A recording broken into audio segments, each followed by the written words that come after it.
গতকাল বাণিজ্য মেলায় ঘুরতে গিয়ে পুরাই একটা ডস খাইলাম। আমাদের মতন ভুল আর কেউ না করুক। আসসালামু আলাইকুম, কেমন আছেন সবাই? কিছুদিন যাবত বাণিজ্য মেলা নিয়ে খুব হইচই শুনছি। আমাদের এলাকায় তো মাইকিং পর্যন্ত করা হচ্ছে যে বাণিজ্য মেলা হচ্ছে। বাণিজ্য মেলা নিয়ে এত হইচই দেখি শেষে চিন্তা করলাম আমরাও ঘুরে আসি মেলা থেকে। তাই গতকাল শুক্রবারে বেরিয়ে পড়েছিলাম বাণিজ্য মেলার উদ্দেশ্যে। মেলা হচ্ছিল পলো গ্রাউন্ড মাঠে। শুক্রবারে মেলায় আসাটা ছিল একটা ভুল। ভাইরে ভাই, এত পরিমাণে মানুষ এসেছে যে কি বলবো। টিকিট কাউন্টার তো দেখাই যাচ্ছে না মানুষের জন্য। তবে এত দূর এসে তো আর ফিরে যাওয়া যায় না, তাই আমার জামাই জ্যাম ঠেলতে ঠেলতে 2টা টিকিট নিয়ে আসলো। তারপর আমরা ঢুকে পড়লাম। মেলায় ঢোকার পর আমাদের জন্য একটা ফা মোমেন্ট হয়ে গেল। আমি তো এখানে স্টলের চাইতে খোলা মাঠ বেশি দেখতে পাচ্ছিলাম। মেলা শুরু হয়েছে 11 তারিখে, কিন্তু এখনো পর্যন্ত অনেক স্টল বসেনি। আমার কাছে তো মনে হচ্ছিল টিকিটের টাকাটাই নষ্ট হয়ে গেল। এই ফাঁকা মাঠ দেখতে এত মানুষের ভিড় কেন ভাই? আসলে সবাই আমাদের মতোই ডস খাইলো। যাকে চলে যখন এসেছি এখন একটু ঘুরে দেখি। অর্ধেকের কম স্টল বসেছে হয়তো, কারণ পলো গ্রাউন্ড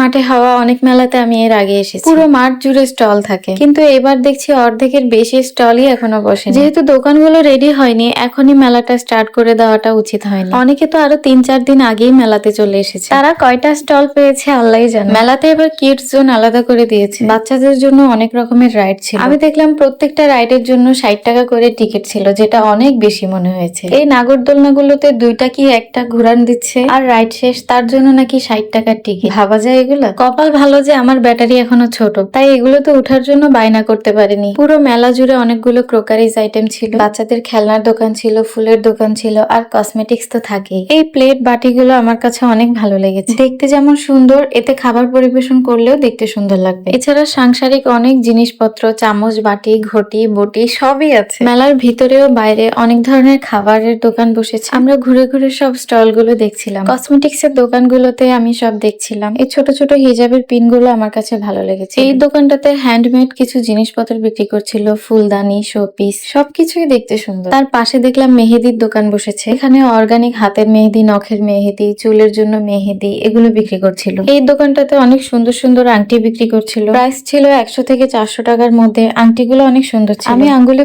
পরে দেখছিলাম কোনটা আমার হাতে মানাচ্ছে। কসমেটিক্স এর দোকানগুলোতে অনেক সুন্দর সুন্দর চুলের ক্লিপ ছিল বাচ্চাদের জন্য। আমি ওগুলো দেখছিলাম আর আফসোস করছিলাম যে আমার মেয়ের মাথায় তো চুলই নেই। এত সুন্দর সুন্দর কিউট ক্লিপ গুলো দেখলেই কিনতে মন চায়। ইনশাল্লাহ ভবিষ্যতে আমি আমার মেয়ের জন্য এমন ছোট ছোট ক্লিপ গুলো কিনবো। মেয়ের মায়েদের কিন্তু অনেক শখ থাকে তার মেয়েদেরকে নিয়ে। আমার মনে হয় বেশি শখ থাকে মেয়ের চুল নিয়ে, চুলের যত্ন করা, তার চুলের জন্য এটা সেটা কেনা, ক্লিপ কেনা। মায়েরা চায় তার মেয়েকে সব থেকে সুন্দর দেখা যায়। এই দোকানটায় মাটির অনেক জিনিসপত্র বিক্রি করছিল, ছোট ছোট চায়ের কাপ, ফ্রিজ, ফুলদানি, সব ছিল মাটির। আমার 2টা ফুলদানির দরকার ছিল, তাই আমি দেখছিলাম মাটির ফুলদানিটা নেওয়া যায় কিনা। পরে ভাবলাম আমার মেয়েকে দিয়ে বিশ্বাস নাই, মাটির জিনিস ফেলবে আর ভেঙে যাবে, তাই মাটির ফুলদানি গুলো আর নেওয়া হলো না। তারপর সামনে দেখলাম একটা কাপড়ের দোকান। এখানে মূলত 3 পিস বিক্রি করছিল। এখানে অনেক সুন্দর সুন্দর 3 পিসের কালেকশন ছিল, কিন্তু বাইরের মার্কেট অনুযায়ী আমার এখানে দামটা অনেক বেশি মনে হয়েছে। তারা বলছে এগুলো নাকি অরিজিনাল পাকিস্তানি। আদৌ কতটা সত্যি জানা নেই, তবে প্রাইস আমার কাছে একটু বেশি মনে হয়েছে। এখানে আমি আবারও আরেকটা কসমেটিক্স এর দোকানে কিছু আংটি দেখছিলাম।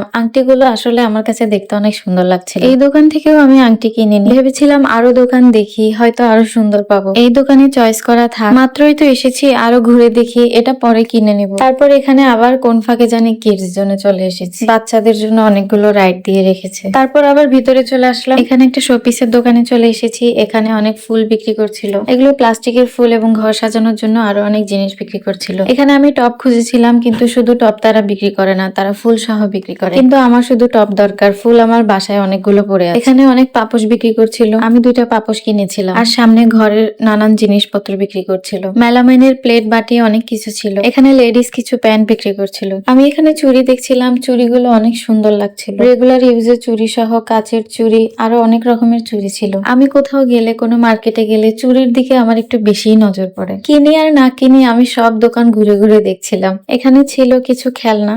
আমি এখানে দেখছিলাম আমার মেয়ের জন্য কোনো খেলনা কেনা যায় কিনা, কিন্তু আজে বাজে খেলনা কেন জানি ওর জন্য কিনতে মন চায় না। আমরা চাই যেসব খেলনা দ্বারা ও কিছু শিখতে পারবে এমন কিছু ওকে কিনে দিতে, তাই ওর জন্য কোনো খেলনাই কিনিনি এখান থেকে। তার উপর সবকিছুর দামও বলছিল বেশি। তারপর এখানে কিছু প্লেট বাটি ছিল, আমি এখান থেকে কিছু প্লেট দেখছিলাম। বিয়ের পর আমার মনে হয় মেয়েরা শুধু সংসারের জিনিসের দিকে বেশি ঝোঁকে থাকে। হাড়ি, পাতিল, বাসন, প্লেট, ঘর সাজানোর জিনিস, এসবের দিকে একটু বেশি ঝোঁক থাকে। আমিও দেখছিলাম আমার কি কি প্রয়োজন। এই দোকান থেকে আমি ঘরের জন্য টুকটাক জিনিস নিয়েছিলাম। আমার মেয়ের জন্য নিয়েছি একটা টুপি, যেটা ও না আমাকে ব্যাগে নিতে দিচ্ছে, না নিজে মাথায় দিচ্ছে, কিছুক্ষণ পড়ছে, কিছুক্ষণ খুলে হাতে নিয়ে ফেলে দিচ্ছে। তারপর আবার একটা ফুলের দোকানে আসলাম। অবশেষে আমি এই দোকানে ফুলের টব পেয়েছি। এই দোকানের ফুলগুলো সত্যি অনেক সুন্দর লাগছিল। এই টিউলিপ ফুলগুলো কিন্তু অনেক সুন্দর লাগছে। এছাড়া আরো অনেক ফুল ছিল, গোলাপ ফুল ছিল। ফুলগুলো দেখতে একদম বাস্তব লাগছিল। মানুষের হাতের কাজও কত সুন্দর। এখান থেকে আমি 2টা টব নিয়ে নিয়েছিলাম। তারপর এখানে চলে আসলাম আচারের দোকানে। এখান থেকে আমরা জেলি বার নিয়েছিলাম। এটা মিষ্টি তাই নিয়েছি। আমার মেয়ে ঝাল আচার তো খেতে পারবে না, আর ওর জন্য আমরাও খেতে পারবো না। এই দোকানটায় ঘর সাজানোর অনেক জিনিস বিক্রি করছিল। এমনিতে জিনিসগুলো সুন্দর, কিন্তু এত লাইটিং দিয়েছে যে সব লাল লাল হয়ে গেছে। পুরো মেলাটা এখনো শুরু হয়নি, তবুও যতগুলো স্টল বসেছে সেগুলোতে প্রায় একই জিনিস বিক্রি করছে। তাই ভাবলাম খামাখা এতক্ষণ মেলায় হেঁটে লাভ নেই, তাই মেলা থেকে বেরিয়ে পড়েছি। এটা হলো মেলার বাইরের দিকটা। এখানেও অনেক মানুষ এবং এখানেও অনেকগুলো দোকান বসেছে। বাদাম, ভেলপুরি, চটপটি, ফুচকা, ঝালমুড়ি, কাঁকড়া ফ্রাই, শরবত সহ আরো অনেক স্টল বসেছে। আমরা চানাচুর মাখা নিয়েছিলাম। মেয়েকে কোলে নিয়ে আমার জামাই খেতে পারছিল না, পরে নিচে বসে ওকে খাওয়াচ্ছিল আর নিজেও খাচ্ছিল। তারপর আনারস মাখা নিয়েছিলাম। শুক্রবারে মেলায় এসে আসলে একটা ভুল করেছি, আরো কিছুদিন পর আসলে ভালো হতো। তারপর রাস্তায়ও জ্যাম, এই জ্যাম ঠেলতে ঠেলতে বাসায় আসলাম। ভালো খারাপ মিলিয়ে সময়টা কেটেছে। আজকের ভিডিওটা এ পর্যন্তই ছিল। ভালো লাগলে লাইক, কমেন্ট, শেয়ার করে পাশে থাকবেন।